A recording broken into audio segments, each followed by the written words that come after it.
When most people hear the word Haiti, they think about poverty, chaos, earthquakes, political instability. But Haiti's story did not begin with suffering. Before slavery, before colonization, before the name Haiti even existed, this island was already alive. Civilizations lived here. Trade existed here. Culture and power existed here. And almost nobody tells this story correctly.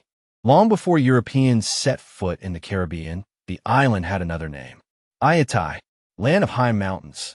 The island we now call Hispaniola, shared today by Haiti and the Dominican Republic, was home to the Taino people. And contrary to what many imagine, these were not primitive tribes wandering aimlessly. They built organized communities. They farmed cassava. They fished the coasts. They traveled between islands in giant canoes. They had leaders called caciques. They had spiritual traditions, music, ceremonies, art. An entire civilization already existed here. The Caribbean was never discovered. It was invaded, and everything changed when Europe arrived. In 1492, Christopher Columbus arrived in the Caribbean, searching for wealth and land for Spain. At first, the Taino welcomed the newcomers. But that peace did not last long. Spain wanted gold, labor, control. Very quickly, violence spread across the island. Taino people were forced into labor. Villages were destroyed. Diseases spread rapidly. Within decades, most of the Taino population disappeared. An entire world nearly erased. Not by accident, by colonization. Eventually, France took control of the western side of the island. That colony became known as Saint-Domingue. And surprisingly, it became one of the richest colonies on Earth. Sugar, coffee, cotton. Europe became rich from this island. But that wealth came from unimaginable brutality. Because Saint-Domingue depended on enslaved Africans. Millions were captured from Africa and forced into slavery across the Americas. And Saint-Domingue became one of the harshest slave societies ever created. People were beaten, worked to death, treated like property, but resistance never stopped. Secret meetings happened at night. African traditions survived. People escaped the plantations. Rebellions slowly grew. The enslaved population was preparing for something bigger, a revolution. At the same time, Europe was talking about freedom. The American Revolution happened. Then the French Revolution. Words like liberty and human rights spread everywhere. But enslaved Africans noticed something strange. Those freedoms rarely included them. So the people of Saint-Domingue asked a dangerous question. If freedom is a human right, why not us? That question terrified the colonial powers. Because if enslaved people revolted successfully, the entire system could collapse. And soon, this island would shock the world forever. Haiti's story is not simple.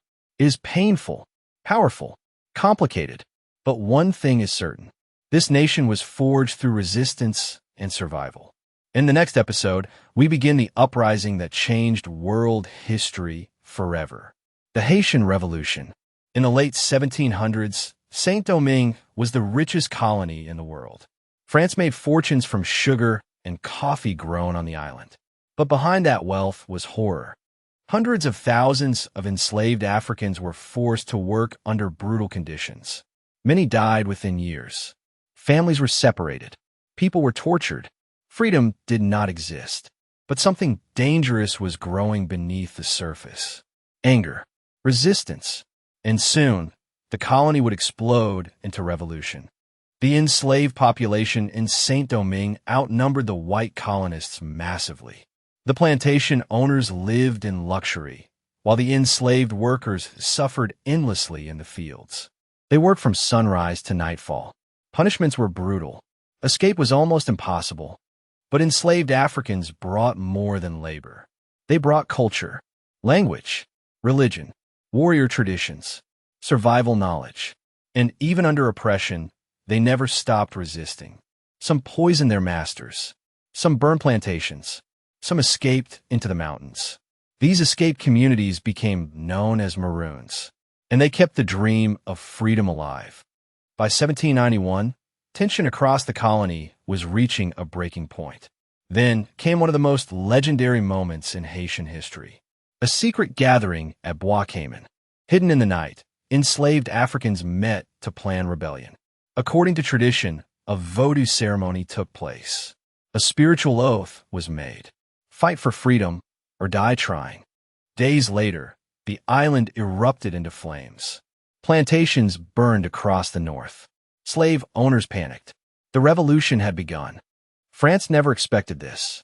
Neither did the rest of Europe, because enslaved people were not supposed to defeat empires. But the revolution spread rapidly. Thousands joined the uprising. Former slaves became soldiers. Generals emerged from the chaos, and the colonial system started collapsing.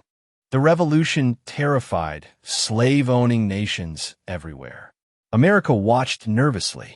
France feared losing its richest colony. Spain and Britain saw opportunity. Everyone wanted control of Saint-Domingue. But the revolutionaries wanted something bigger. Freedom. Real freedom. Out of the chaos, one man began rising above the others. A former enslaved man. Intelligent. Strategic. Disciplined. His name was Toussaint Louverture. And soon, he would become one of the most powerful black leaders in world history. A man so dangerous, even Napoleon would fear him. The Haitian Revolution was no longer just a rebellion. It was becoming a war that could change the entire world.